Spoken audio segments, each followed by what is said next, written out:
Yo no sé si alguien llevará el conteo del récord o no, pero que Chile sin duda está en los rankings de los países que tienen o han tenido más elecciones en menos tiempo acumulada.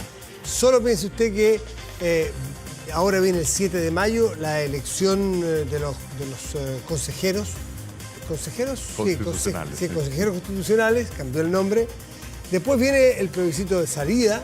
Después viene el próximo año muy temprano las municipales y estamos permanentemente en un ejercicio y además con voto obligatorio. Está con nosotros el presidente del CERVEL, Andrés Tagle. Andrés, buenas noches y gracias por estar aquí. Hola, buenas noches. Antiguamente las elecciones eran más esparcidas, bueno, no sé tanto, pero eran cada 2 años. Claro, eran 2 años y daba tiempo para... Hoy día, 2 en 4 años, la verdad que eran años seguidos. Y ahora no alcanzan a contar una y tienen que partir con la otra. Siempre partimos por esta conversación de la característica, porque hay tipos de elecciones. ¿Qué tipos de elección tendremos el 7 de mayo? Bueno, mira, es una elección similar a senadores. Los senadores siempre han sido compuesta, o sea, junto con diputados y presidente en el último tiempo. Aquí un senador es solo. El voto es relativamente sencillo. El más grande entiendo que es Araucanía, que tiene 31 candidatos. 30 de las listas y un independiente. Santiago debe tener 30 porque no tiene independiente. Son a la larga 353 candidatos en todo Chile. Hay 50 cupos. Claro, más hay el voto indígena. Eso también es importante. Expliquémoslo al tiro. Eventualmente va a haber un cupo supernumerario, 1 o 2 cupos para indígenas, si es que consiguen un umbral. Un umbral, pero lo operativo es más importante. O sea, hay como un padrón, o sea, 1.350.000 electores tienen la condición indígena y esa condición aparece en el padrón de la mesa. ¿La persona que tiene esa condición puede votar solo esa, No, o puede elegir? Puede elegir el voto normal de todos o general, que votan todos los ciudadanos, o el voto indígena, que es de color verde. ¿Y ese padrón ya está cerrado, está determinado, sí, está fijo? ¿Quiénes se podría postular habiendo tenido... Mira, se construyó sobre la base del que se usó para la elección del 2021, en abril, y posteriormente se incrementa con los datos que tiene el organismo público, que se llama identidad indígena. O sea, las personas postulan. Además, hay una cosa para el pueblo mapuche con los apellidos que hace el registro civil, y en general también las becas que se han otorgado a personas indígenas y registros de eso.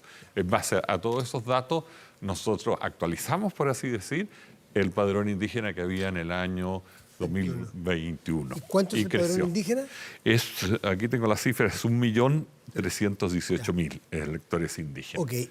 Esas personas votan aparte. En la mesa, en el padrón, tienen una columna ahí que dice, donde se anota la colilla, dice el pueblo indígena que tiene. Y esas personas, solo ellas, tienen derecho a elegir uno u otro voto. El voto verde, que es indígena, y el voto blanco, que es el normal. Pero uno solo, no puede votar en dos votos. ¿No? Y salen elegidos el número 51, 52, 50, porque son 50. Sí. Eventualmente habrá 1, 2 o 3 más. No, hay 2 candidatos. Así que hay 2 candidatos. Hay 2 candidatos solamente. Ahora, sale elegido, con un 1,5% de los votos por los consejeros normales de las regiones, cada uno, o sea, el primer 1,5 da derecho a un candidato, el más votado. Y después tendría que tener un 3,5, suben 2. Este 2 es porque, claro, es por dividir 100 por 50, que son los otros. Entonces, los otros van a tener, digamos, los votos divididos por 50, da derecho al 1,5, se baja un poco. El primero debería haber sido 2 y se le concedió 1,5 en la ley. Perfecto. Y esa es si consiguen ese umbral, van a poder entrar. Si consiguen ese umbral, van a poder entrar. Exactamente. Volvamos a los 50 que están establecidos. Correcto. Que van a estar sí o sí. Es una elección del tipo senador, con la misma cantidad de candidatos y la cantidad de Son 5 listas. Son 5 listas y ya en algunas regiones van independientes. Creo que son tres los independientes y el resto van por región. Ahora, las regiones más chicas que eligían 2 llevan 4 candidatos máximo por lista. Y las otras, en el fondo, pueden llevar más candidatos, digamos, uno más que lo que eligen. El N+1 famoso. Sí, el N+1, sí. O sea, si hay, en Santiago pueden llevar, en las regiones de 5 pueden llevar 6, en las regiones de 3, 4 y en las regiones de 2 también 4. O sea, si se puede, si Santiago, la metropolitana tiene 5 asientos, puede cada lista poner 6 candidatos. O sea, son 30 candidatos en Santiago porque no hay independientes. Perfecto. Y en Araucanía hay independientes, así que llega a 31. Ya.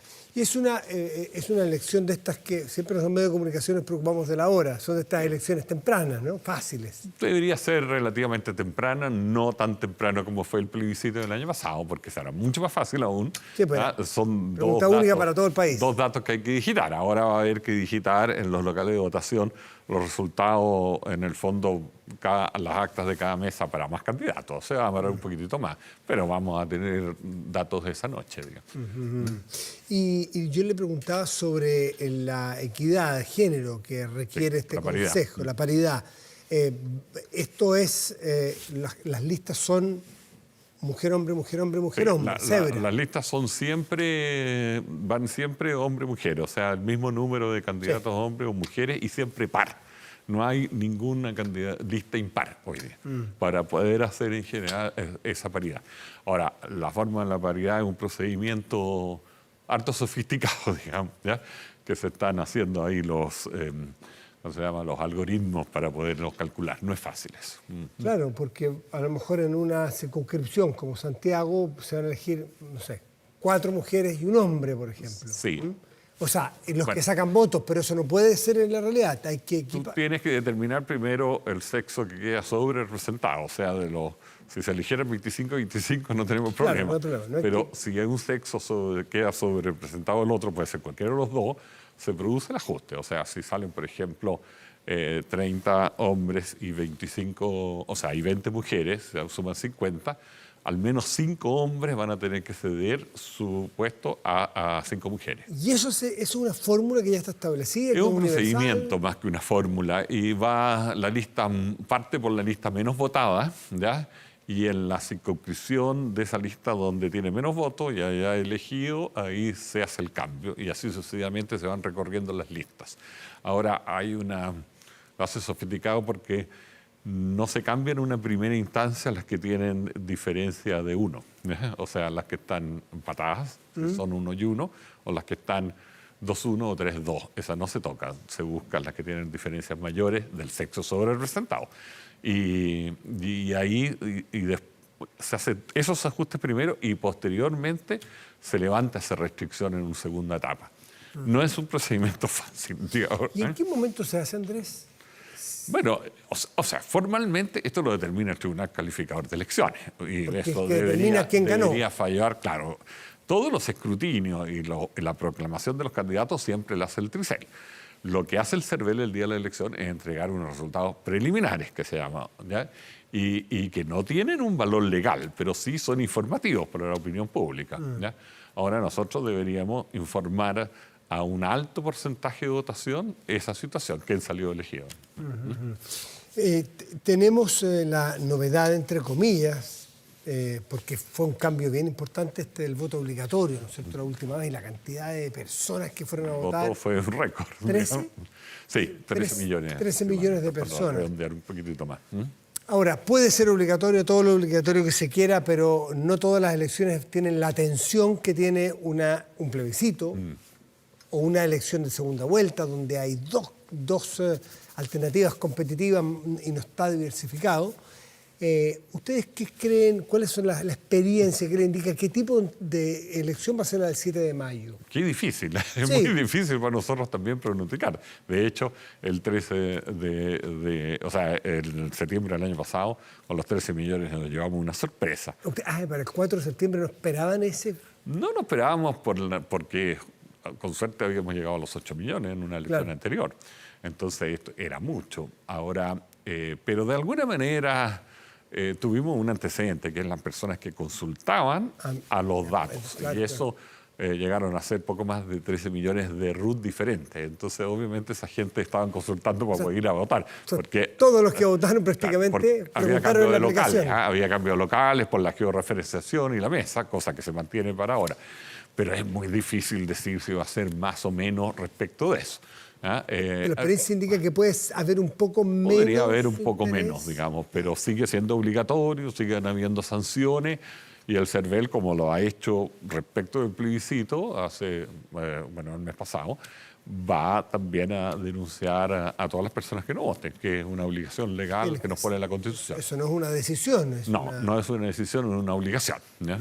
Por mucho que se discuta. Y además la excusa es ante los juzgados de policía local. O sea, las personas que tienen fundamento como enfermedad, haber estado fuera del país, haber tenido que cumplir funciones en la elección, u otras graves, por ejemplo, una persona que tuvo un accidente ese día, etcétera, obviamente se excusa ante el juez de policía local. Ustedes igual entregan toda la información, estas personas no votaron. Sí. Y habrá procedimientos de distintas instituciones que operan.